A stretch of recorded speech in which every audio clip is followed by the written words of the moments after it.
Blog It Friends Show.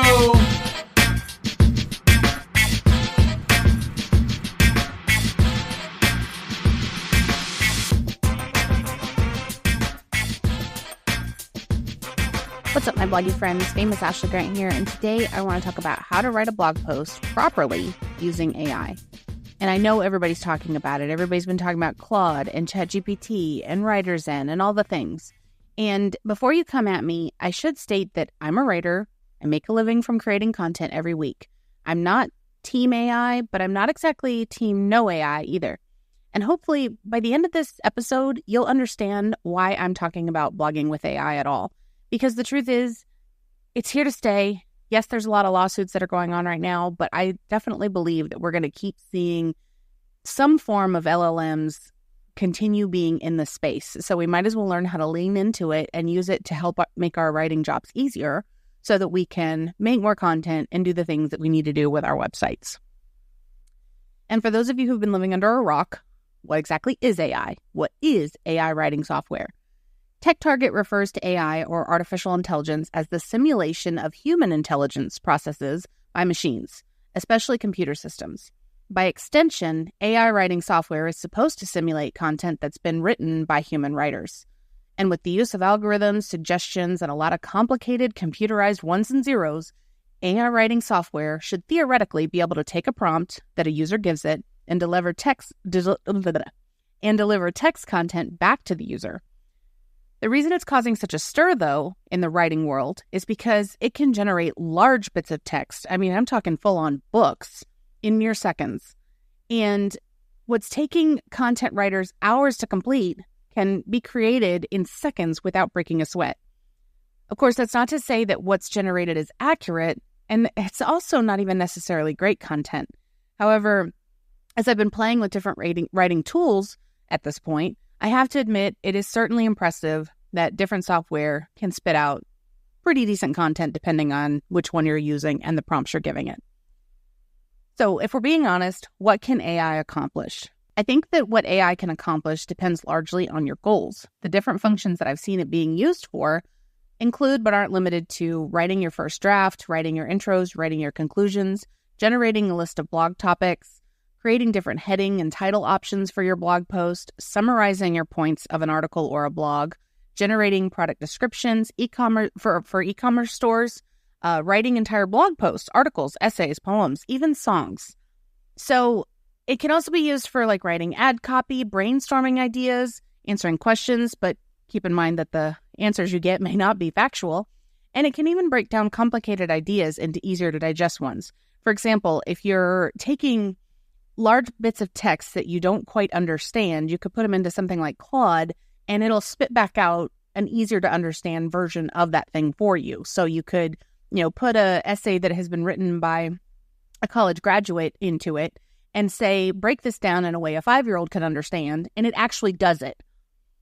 But this isn't just for the writing portion of blogging. I've seen it used for so many different use cases, but for the purposes of this episode, we're going to mainly focus on AI in writing because, after all, this is a blogging podcast.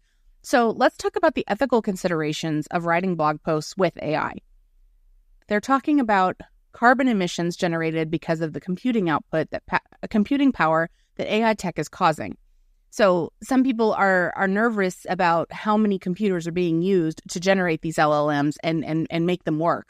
And the other thing that people are concerned with in terms of ethical considerations is what a lot of people refer to as AI plagiarism. And I spoke with SEO and copywriting expert Ryan Brock. We had him on the show recently, and I will definitely leave that episode in the show notes. When I spoke to him, he was basically talking about, whether we like it or not, ChatGPT, all these other writing programs, they're just plagiarism, period, at least in his opinion. And a lot of other people share this opinion with him because basically the way that these programs have been built is they scrape the internet and then they repackage it into slightly different structure and it gives it back to you. So no matter how you look at it, he says, it's plagiarism and it's not cool. And he went on to say that by scraping other people's content, you're not providing any new value to anyone. And that's not how you build trust factor if you're trying to establish yourself as a thought leader. And it's one of the big reasons that right now, one of the big things we're seeing that's actually getting populated on Google is real use cases, real experts that are talking about things they have done that are working in their industries. So, where you used to be able to get all these listicles about 10 ways to make a guy want you, or 10 ways to make a cake, or take a cake mix and make cookies, like all these different things, all these listicles are now being replaced by people that are experts in their field talking about what they're doing in those fields. And those are the things that are starting to rank faster and more. Especially after Google's useful content update, they are not diminishing AI, and they're certainly not, I wouldn't say they're penalizing people that are using AI. They did definitely walk back on that, saying, they will not penalize websites. However, they will give the websites that are giving more content, better content, useful content, higher rankings. So it'll be interesting to see what happens in 2024 and beyond with all of this content that has definitely been AI written. And people can tell, let's be honest, people can tell that it's happening. And it has similar sentence structure. It has similar sentences even. Sometimes it'll have certain words. Like I was just reading an article on Medium today that certain words make it obvious that your text is written by AI. This article was written by, I'm going to totally butcher this guy's name. It's James Presbitero Jr., I believe. I'll leave a link to that in the show notes I'll leave a link to that in the show notes as well. But basically, the 7 things that he says make it obvious you are using AI are words like transformative or foster, tapestry, a tapestry of, this is about, all about, think of X as. And the example he gives is think of influential blogs and forums as your digital mentors. So it's all these words and phrases that we're starting to see over and over again. Like one of the things that I'm seeing that keeps popping up is the word coincidentally, or if a sentence starts with the word by, like by using this program, you can, have all your dreams come true. Whenever you see a sentence like that, it's a red flag to me that it's probably been written by AI. And so I just think it's interesting that the more we look at the different articles that are being written, you can kind of tell that they're AI written. And there's even programs that will tell you if it has been AI written that you can plug it into, like, your Copy Leaks, or there's all kinds of different programs. I'll have to put them in the show notes. But the big one I've been seeing lately is Copy Leaks. And it's kind of fascinating that even though we all know it's being used, it's still being used. So back to how to use it properly. So let's talk about SEO considerations if you're using AI writing tools. If you're writing blog content, can you make it rank in search results at all? And based on all the research I've done for this episode, yeah, you can, but there's a major caveat. You have to add a lot more to the post that's being generated with AI before you can ever hope to rank with it. In other words, if you just copy and paste the content that's generated from your favorite AI writing solution into WordPress or whatever CMS you're using, no, you probably won't rank well for it. But if you take that piece, that base piece, and you improve upon it, make it much better, yes, you can rank with it. And here are the steps you need to take an AI-generated article and get it to rank, if that's your goal. First thing you'll do is you'll research the keywords, whether you're using SEMrush or WriterZen or Ahrefs or whatever it is.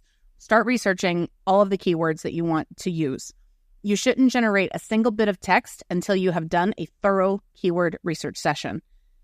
While you're researching these keywords, consider your ideal customer or your ideal reader and what they're actually going to be looking for that will ultimately lead them to your page. Consider the questions that they are asking and the pain points that they are looking to solve and how your product or service can solve them. Next, I want you to come up with your article ideas. Go to your favorite AI writing solution, whatever it is, and add a simple prompt. For example, let's say you are a personal trainer and you're trying to get more clients in Scottsdale, Arizona. So we're going to assume that you're trying to rank for best personal trainer in Scottsdale. In this case, your prompt could be something as simple as give me 10 article ideas for the best personal trainer in Scottsdale. From there, I want you to generate an outline. Using one of the prompts that whatever your program of choice gives you, generate an outline for the post. And in this case, we'll use something like 10 reasons to hire a personal trainer in Scottsdale, benefits and results. And again, you can go to any writing solution you like and prompt it to create an outline for that specific topic. From there, write the post. Now, you could technically keep reprompting into your writing software of choice and address each of the points that were given to you in your outline. And you could create a pretty decent article that actually looks kind of good. But the better option is to write the post yourself and address each of these outline ideas, adding in real examples and testimonials from people that you've worked with that show off your expertise and your authority on the subjects. Because remember, Google is all about EAT right now. They want your expertise and your authority and that you're a subject matter expert on whatever it is you're talking about. Next, you're going to go back and refine and optimize your post. So you're going to edit it and make it even better. Do things like add an FAQ section to include more of the keywords that people are looking for. However, don't keyword stuff the post. Don't keyword stuff the post.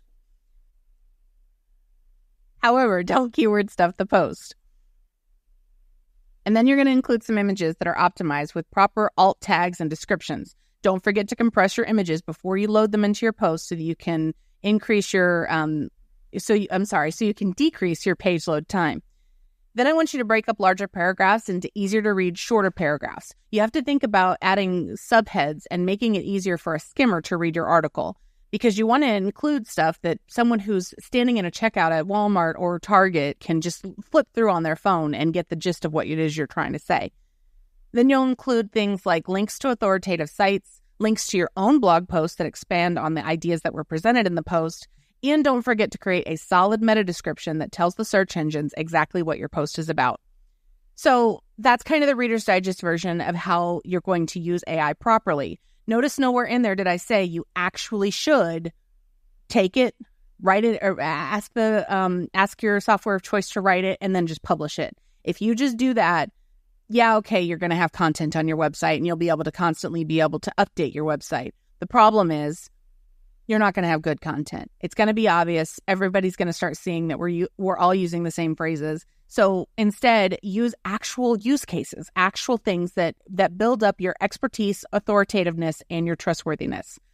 And trust me, if you focus on what it is the person who's ultimately going to read your article wants to see, rather than just, I need to get content out this week, you're going to have a much better chance of getting ranked on Google or whatever search engine you like than you would with any other method. And Demand Jump, Ryan Brock, who works for Demand Jump, he says that he recommends writing around 16 posts that are centered on that same subject so that you can rank higher than your competitors. He refers to this as a pillar-based marketing campaign, and it's very similar to HubSpot's topic clusters way of writing, and that involves writing long-form content about several subtopics that are all related to one central topic. So in this case, you could go back to step 2 of the how to use AI and come up with more article ideas and maybe write about all of them that are all related to whatever topic it is that you're trying to rank for. So I hope this was helpful. I know it was a lot, but I hope that in using these ideas, you can maybe make friends with the AI overlords, but still have original content. Because yes, you can use AI to make it easier on yourself to do things like brainstorming and coming up with headers and meta descriptions and content briefs and email subjects and all the things. But don't just take whatever it is that AI gives you and hit publish, because we've all experimented with it, I'm sure. I mean, I know that I've seen Neil Patel has done it. The guy from Fat Stacks blogs. Yeah, Niche Pursuits has even done it. There's been so many different creators that are trying to see how they can use AI effectively. And I've been playing with it too, just to see what would happen. And the reality is that things that are ranking better are the things that I either wrote myself or that I added my own human element to be able to actually tell a story rather than just pump out more content. So like I said, I hope this was helpful. Until next time, may your page views be high and your bounce rate be low.